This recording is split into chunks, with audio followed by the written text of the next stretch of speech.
This is Selma Schimmel, and you are looking live at the great city of Chicago, which is once again playing host to the American Society of Clinical Oncology, ASCO. This is ASCO's 49th annual meeting, and this year's theme could not be more appropriate: Building Bridges to Conquer Cancer. More than 30,000 of the world's foremost cancer specialists are here, and so is our Advocacy in Action feature, making our 15th appearance at ASCO and one of our very best. When you're talking with patients and talking with them about the need for tumor testing, you know, it's a scary time, obviously, often at primary diagnosis, possibly at a later point, recurrence or such. But there are a number of things that they're going to want to understand. How long is it going to take to get the results? What results are going to be shared with them?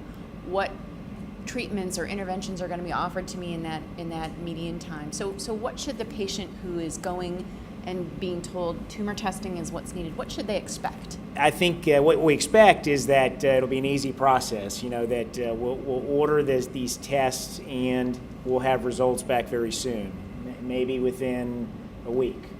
And we'll be able to sit down and make some decisions about whether a pill could be an option for them, a clinical trial, or maybe standard chemotherapy. I explain that it doesn't always go so easily, so there can be problems with just there isn't any tissue left. There can be problems in that there is tissue left, but there wasn't enough viable tumor cells to run these tests. It could be that this is rare, but mistakes happen where samples get lost or mislabeled or dropped, and that does happen. And I warn folks that sometimes when you wait for that to come back, it may not be what we needed or wanted to make that decision, and we may have to move on and do something else until we can come up with another strategy to get that for the next month or what, you know. But yeah. It isn't always straightforward. In general, I think we expect in the guideline, we say that the test should be completed within 2 weeks or 10 working days, right? So, but every one of those tests, there are several steps. And one of the main steps up front is that where is your materials? Where is your tissue material? If your tissue material is from in a peripheral hospital or in a community hospitals, then the local pathologists have to be, there's a request, then the material has to be packed and it has to be shipped to be chosen and to be shipped to the test centers, right?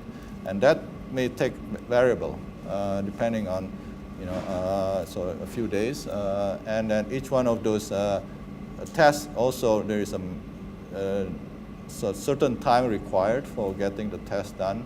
So that's where the variability of time is. I think the tissue, because tissues has been used initially for making the diagnosis.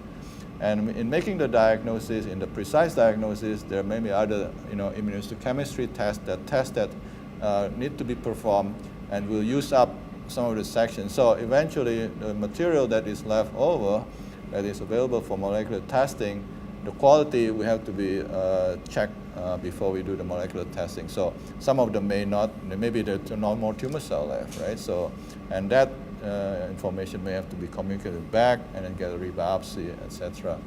And if I could just ask a follow-up question, you have a patient who, they've been recently diagnosed and they're pretty anxious, yeah. And now you're telling them, I'm not going to start treating you right away, I need to wait for another result. How do they manage during that time? It's challenging. Sometimes the doctors have more heartburn than patients about that issue. So it's an individual kind of scenario. So there are some people who were surprised that they had, most people are surprised they had the diagnosis, but are feeling so well that they're not sick from their cancer when they're diagnosed.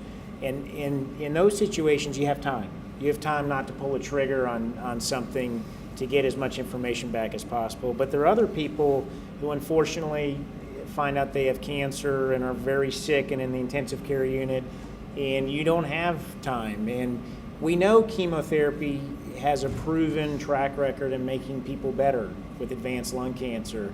So often you'll want to consider giving people therapy while you're waiting for those tests to be done, and that's not wrong. That's just it's what's best for the patient. So it does depend on how things are going. It depends on not only the patient but their families and the comfort level of kind of all the options, their comfort level with all these options. Thank you to this panel. Thank you to all of you. I hope you have a great rest of your meeting. Thank you. Thank you. Thank you.